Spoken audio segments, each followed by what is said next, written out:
Good evening. Tonight, I can report to the American people and to the world that the United States has conducted an operation that killed Osama bin Laden, the leader of al-Qaeda, and a terrorist who's responsible for the murder of thousands of innocent men, women, and children. It was nearly 10 years ago that a bright September day was darkened by the worst attack on the American people in our history. The images of 9/11 are seared into our national memory. Hijacked planes cutting through a cloudless September sky, the Twin Towers collapsing to the ground, black smoke billowing up from the Pentagon, the wreckage of Flight 93 in Shanksville, Pennsylvania, where the actions of heroic citizens saved even more heartbreak and destruction. And yet we know that the worst images are those that were unseen to the world.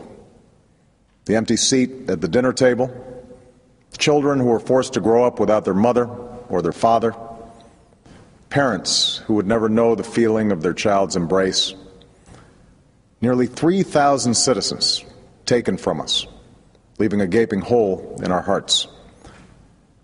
On September 11th, 2001, in our time of grief, the American people came together. We offered our neighbors a hand, and we offered the wounded our blood. We reaffirmed our ties to each other and our love of community and country.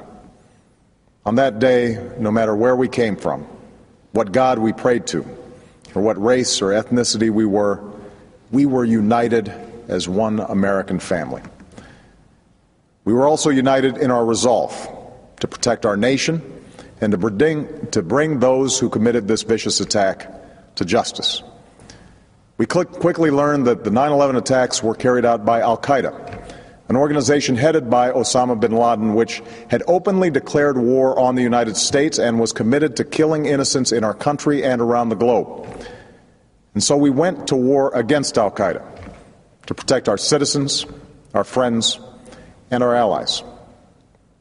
Over the last 10 years, thanks to the tireless and heroic work of our military and our counterterrorism professionals, we've made great strides in that effort.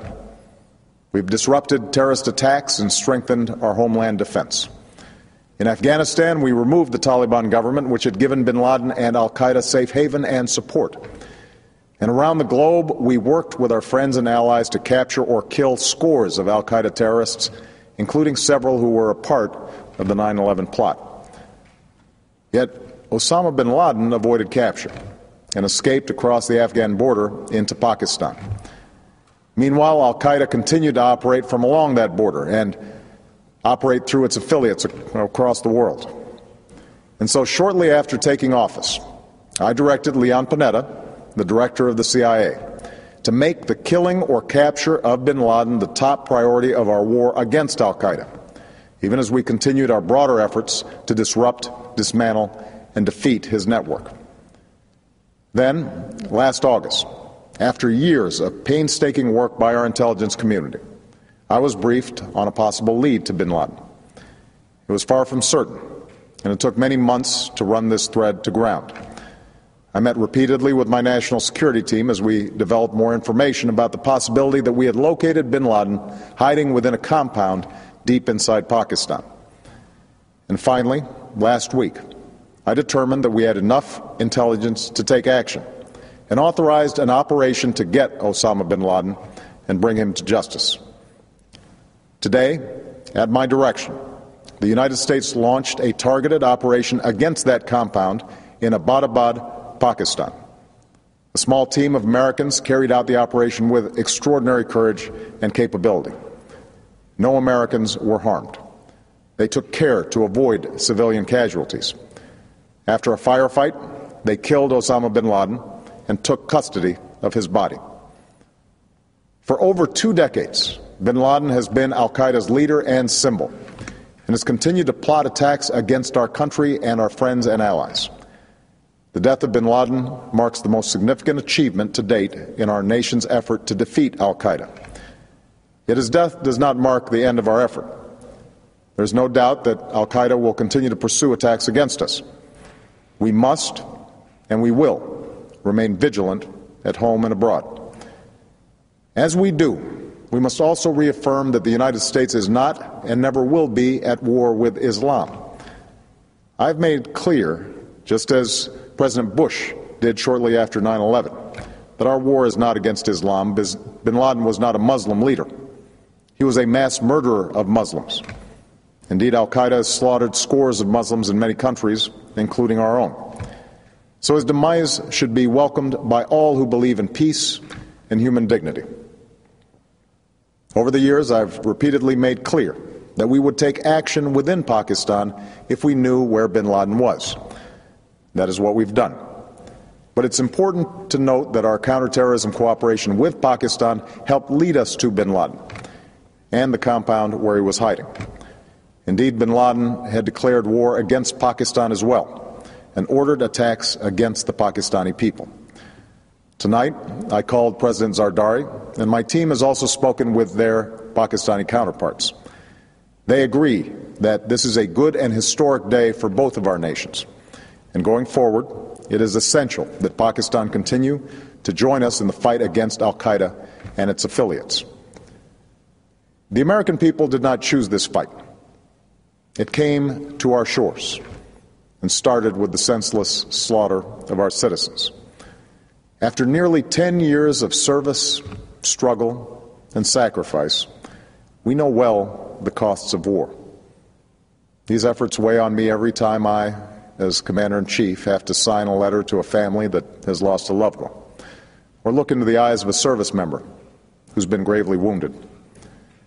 So Americans understand the costs of war. Yet, as a country, we will never tolerate our security being threatened, nor stand idly by when our people have been killed. We will be relentless in defense of our citizens and our friends and allies. We will be true to the values that make us who we are. And on nights like this one, we can say to those families who have lost loved ones to al-Qaeda's terror, justice has been done. Tonight, we give thanks to the countless intelligence and counterterrorism professionals who've worked tirelessly to achieve this outcome. The American people do not see their work nor know their names, but tonight they feel the satisfaction of their work and the result of their pursuit of justice. We give thanks for the men who carried out this operation, for they exemplify the professionalism, patriotism, and unparalleled courage of those who serve our country. And they are part of a generation that has borne the heaviest share of the burden since that September day. Finally, let me say to the families who lost loved ones on 9/11 that we have never forgotten your loss, nor wavered in our commitment to see that we do whatever it takes to prevent another attack on our shores. And tonight, let us think back to the sense of unity that prevailed on 9/11. I know that it has at times frayed, yet today's achievement is a testament to the greatness of our country and the determination of the American people. The cause of securing our country is not complete, but tonight we are once again reminded that America can do whatever we set our mind to. That is the story of our history. Whether it's the pursuit of prosperity for our people or the struggle for equality for all our citizens, our commitment to stand up for our values abroad, and our sacrifices to make the world a safer place. Let us remember that we can do these things not just because of wealth or power, but because of who we are. One nation, under God, indivisible, with liberty and justice for all.